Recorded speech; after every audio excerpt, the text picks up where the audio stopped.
Alors non, Madame la Ministre, il ne s'agit pas de faire comme les États-Unis d'Amérique. Voilà.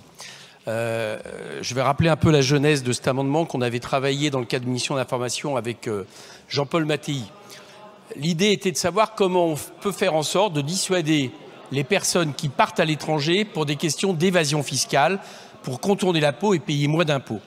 Alors, il y avait éventuellement, effectivement, le modèle américain, mais qu'on a vite abandonné parce que ça voulait dire qu'on changeait tout le code des impôts. Et en plus, les États-Unis, j'allais dire, ont une force de frappe et, à mon avis, en plus problématique pour faire payer tous leurs nationaux, quel que soit l'endroit où ils sont dans le monde, quelle que soit leur fortune et autres, qui ne nous semblaient pas adéquats. Donc on a réfléchi à d'autres formules. Alors vous dites, ça ne peut être que changé dans l'OCDE. Bah, il se trouve justement qu'il y a plusieurs pays européens qui pratiquent ce genre de taxes différenciées. Il y a l'Allemagne, il y a l'Italie, il y a la Finlande. Donc ça veut dire que c'est compatible avec le droit européen et que donc c'est déjà fait. Donc de quoi s'agit-il?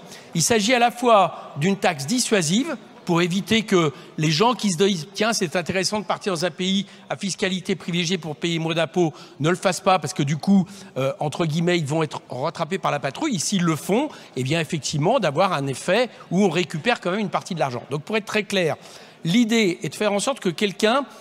J'entends ce que vous avez dit sur nationalité et...